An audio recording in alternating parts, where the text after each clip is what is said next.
Hey, my name's Anthony Ficken. Welcome to the Diamond Dialogue podcast here. High school principal. Excited because we've got a really unique podcast plan for you, specifically with Missouri Southern and MOSO CAPS. So I've got Dr. Hull here. I've got Dylan Brandon, Caleb Belcher, and we are going to talk about something that I'm extremely passionate about. And this is really our first year rollout. We've got some more kids joining, and it's called MOSO CAPS, which is really kind of unique opportunity for our kids to explore different career opportunities. So I'm going to pass it off to Dr. Hull and kind of let her share what is this program. Fantastic. Thank you for having me. So MOSO CAPS stands for the Missouri Southern Center for Advanced Professional Studies. The CAPS network is nationwide. Actually, it's global now. And so there are over 100 CAPS programs in the country. There's over 80 CAPS programs just in the state of Missouri. But Missouri Southern is a little bit more unique because we are the only university in the country to host a CAPS program. So we have 5 partner districts. Students get to choose between 3 different career strands. We have health sciences, which is any health science career you can think of. We can get you experiences in that field. Okay. We have business, and so the business strand includes business, marketing, entrepreneurship, engineering, computer information science, and also veterinary medicine. And I'll tell you a little bit more about that, why that's there and not in health sciences in a minute. And then we also have human services, which includes social work, psychology, teacher education, criminal justice, and pre-law. So students are on our campus 2 days a week on Tuesdays and Thursdays, taking coursework from our professors, getting credit. So they earn 4 credits per semester. We've been really fortunate this year and last year. This year is our second year. We've had corporate sponsorships who have offset the cost of the tuition for the students. Oh, that's great, yeah. And so they are only responsible for their textbook. Oh, cool. But then on Monday, Wednesdays, and Fridays, they are placed in those industry partner settings that align with the careers they think they want to have the rest of their lives. That's so interesting. So kind of summarizing, so it's an opportunity for our kids to explore different career opportunities, be it vet, be it engineering, whatever. Not only are they doing college level classes a couple days a week, but they're actually going out into the field, which is super fascinating. So let's pass it off to Dylan Brandon. Kind of tell us what it is you've gotten to do so far this year and maybe how that's been a help for you as just exploring opportunities. So, well, first I got put in surgical services in the OR. I quickly learned that was not for me. I passed out the first week that I was there. Ooh. Yeah, I don't eat breakfast in the mornings, and nobody was like, hey, you should eat breakfast before you go into the OR. So, yeah, I definitely learned that wasn't for me. And then, I think, learning what's not for you is just as important as learning what is for you. You know? Absolutely. So definitely thankful for that. But then I also went to, I went to pediatric clinic because I love kids, and I thought I wanted to do something with kids. I loved the clinic atmosphere, just how you knew everybody, but I hated how it was so slow and it wasn't hospital, it wasn't rushed. And then recently I am in the NICU, so I love that.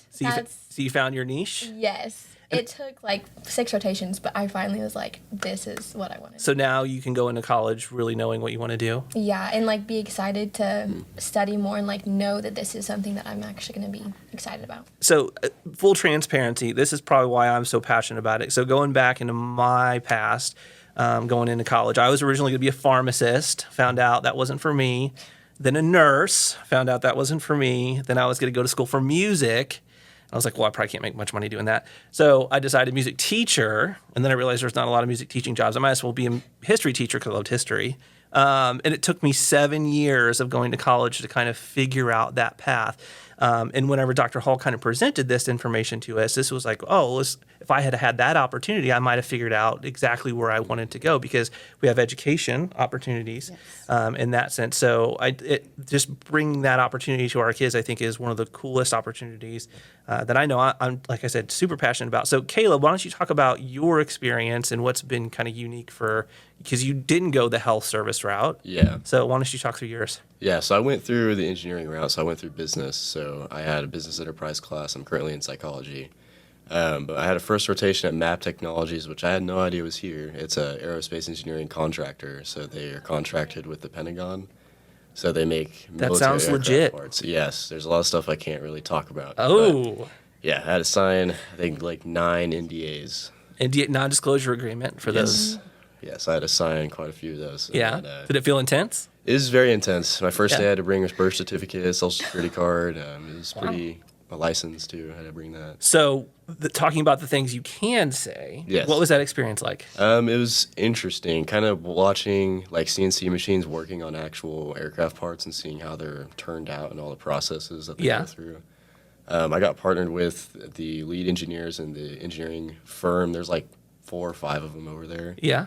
And kind of they walked me through like a lot of the processes that are used for just everything. And it was really interesting kind of seeing how they do everything, like the steps. They have to print out all the instruction manuals and all that kind of stuff, Yeah. and how they make that is pretty interesting. So. That's really cool. I know the both of you, I think, had came back to a board meeting to present on MOSO CAPS, and I remember, if I'm not mistaken, that you had kind of talked about maybe some career opportunities that you Yes. got in that. So why don't you talk deeper about that? Because I thought that was kind of my unique. first rotation there, I was there for I don't 9 know, days. 9 days, and I think my 6th day I was there, the CEO, he pulled me aside into his office, and I was like, at first I was kind of scared. I was like, I don't know what I did wrong. I was like, I didn't talk about anything I wasn't supposed to. So, but he was like, hey, he's like, I've been hearing you are kind of looking for a job, because I talked to one of the other engineer guys about it. I was just kind of like poking around a little bit, and I was like, yeah, I was like, I'm kind of trying to figure out what I want to do after high school and kind of work somewhere full time. And he was like, well, he's like, I got a job for you if you'd like to work here and do some CNC machinery and stuff like that. So I was like, that's pretty interesting. I might have to do that. That's so cool. So I know Dylan kind of talked about how she refined her path. Did you feel like that you did that, got that out of that so too? luckily I did aerospace engineering first, and that's kind of what I want to go into. I kind of learned more broad scale stuff of engineering. My second rotation was at Olson Engineering, which I love. They were all really nice, but I kind of figured out that civil engineering is not really my Sure. forte. So I went there, and then I had own engineering, which they're also another civil engineering. They're kind of more, they kind of do a lot more buildings and stuff. They build a lot more buildings.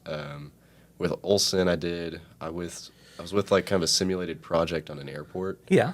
So I did that there. It was cool, but just kind of wasn't really my thing. Yeah. Yeah. Then my last rotation at CD Aviation, which I also got another job offer there as well, which they basically take engines and rebuild them and kind of fix them up, basically. Yeah.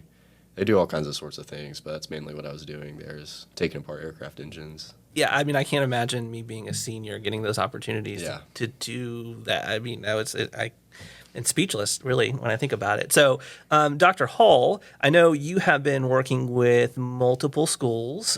You want to just kind of throw out some of those schools that you've been working with to show the broad or the width of this program? Absolutely. So we have 5 school districts that we partner with. So we have Diamond, Webb City, Carl Junction, Joplin, and College Heights. Okay. So super excited to have all 5 of those districts on board. Yeah, no, that's great. And I'm super proud of our kids when they go out in the community. Why don't you just talk about your experience working with our kids and how well they represent Diamond? They represent Diamond so well, and MOSO CAPS. We've gotten nothing but positive feedback, and just I look forward to seeing them, every Tuesday and Thursday. Yeah. That's when we get to see each other, because Monday, Wednesdays, and Fridays, they're out there learning alongside the experts in the field. But they have been incredible. They have transitioned. It's been fun. It's always fun each year to watch them come in, not knowing exactly what they're getting into. They're really taking a leap of faith, and then seeing them grow over the course of the year. Sure. Not only maturity-wise, but also professionally and academically. I think these two and everybody else at Diamond that's involved, they could take you any place on campus. They could easily give their 30-second elevator pitch. Sure. They have great resumes. They have all these experiences. They would both, everybody, I think there's 6 of them this year, they would all be hired in a heartbeat. Awesome. With anybody. Well, that makes me excited to know that our kids are representing Diamond. And Yes. so well. Yeah, well, that's great. So moving into next year, and maybe kind of just wrapping up our conversation on MOSO CAPS, what are maybe some things that are different next year that you're offering? I know we've got planning on sending eight students next year. So just talk through, what's that going to look like? So we have, every year we've grown. We've gone from 30 36 last year to 55 this year. We have 70 right now currently. Yeah. We have the capacity of having 90 students. Awesome. So 70 scares me just a smidge. But we always tell students that no matter what you think you want to do in life, we accept the challenge of finding you those placements. Yeah. And that was sort of like with Caleb, Yes. when he said, aerospace engineering, and I remember him saying, you can get me something with aerospace Yeah, engineering. I'm I like, was very absolutely. surprised. So we have over 100 industry partners currently, and everybody is always so willing to work with us. And That's it's good. it's really exciting because we're really showcasing the great careers that are right in our own backyards. Yeah. You don't have to go to Minneapolis like my son did. Yeah. You don't have to live far away. You can have great careers right here. Yeah. And so next year, I think one of the students who's coming is interested in being a diesel mechanic, and so. Yeah. That's a new area for us, but we will find him the best experiences so he can find out. And I think he also wants to maybe own his own diesel mechanic shop, and so get him some entrepreneurial Yeah. skills Absolutely. created as well. So I mean, really, again, I'm just so grateful for you reaching out and giving us the opportunity to provide our students the opportunity. And I know that, just in conversations that we've had, I know that it's a passion of yours. And we're just extremely grateful. And I want to speak for the community in that as well. So again, Anthony Ficken, Diamond High School principal, Diamond Dialogue podcast. I thank you guys so much for coming, and peace.